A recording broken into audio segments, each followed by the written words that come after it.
Hello guys, কি অবস্থা? Wait ভাবতাছেন কি জানি যে জুয়েল মলে যে ভিডিও করছে কাপড় কিনবার জেনে হেডা বানাবা কথা আইতাছে। আসলে এটার পাশে একটা বড় ইন্টারেস্টেড কাহিনী আছে, রইন আমি ফার্স্টে দিয়ে কইতাছি। আমি আর আরিফ গেছিলাম এখানে জিয়াবত খাবার নিয়ে, জিয়াবত খাবার যাওয়ার পরে কইলেন হাউলি একটু বাজার করবার যাম, পরে অন্য বাজার করবার আই বললাম, কিন্তু আর পরে দিয়ে যে একটা বহুত বড় অফার চলতেছে স্টাইল বাজারে। তো সেই হিসাবে ওই স্টাইল বাজারের ভিতরে ঢুকে গেলাম, দুজনের ভিতরে আয় তো একদম ওরা ধরা আওরা কাওরা একদম মানে নানানটা বিরসাইলাম। পরে আসলে আমি কোনো কাপড় টাপড় কিনবার গেছিলাম না, আসলে কাপড় কিনবার গেছে লতি, কিন্তু কাপড় দেখে তো আমার মোটামুটি ভালো লেগে গেল। তারপরও আমি ভাবছিলাম না যে কাপড় কিনবো, কিন্তু এই জায়গাটার মধ্যে দিয়ে 60% অফার চলতেছে। পরে অফার দেওয়ার পরে ভাবলাম মানে কি অফার দিছে, পরে দিয়ে যে 4টা কাপড় একসাথে কিনলে 60% অফার, একটার দাম হইতেছে 250 করে। সেই হিসাবে আমরা বুদ্ধি করে একটা কাম করলাম যে 4টা কাপড় নিবো, 4টা যদি 60% অফার দেয় তাহলে 1000 টাকার মধ্যে 600 টাকা কম হইতেছে। তো সেই হিসাবে আমরা 7 রাখাই নিয়ে কিনলাম 700 টাকাতে। তো এমবরে আর এই ব্যাগটির বিল একসাথে দিল, একসাথে বিলিং না করলে তারপরে এই অফারটা থাকবো না। তো আমরা ফুর্তি চুর্তি করে একদম মানে পুরো ইটি করে বস্তুটি কিনে নিয়ে আয় পড়লাম। তো মলে থেকে বাইরে আইনে যেহেতু আমরা 7টা কিনছিলাম 4 জনে মিলে, তো যার যার মতো ভাগ করে নিয়ে নিলাম। শপিং টপিং কইরে মানে ভাবলাম তাহলে কোন চা খানা চাল পরে চা খাইবার নিগে হাউলের বিখ্যাত চাই হাব।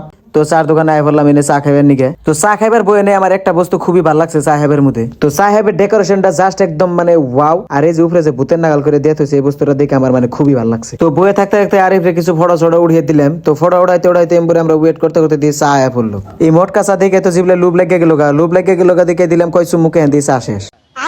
চাটা শেষ দিয়ে বুড়ো দিল বাইকটা ঘুরানি। বাই বাই গাইস, দেখা হবে পরের ভিডিও। আজকের জন্য গুড নাইট।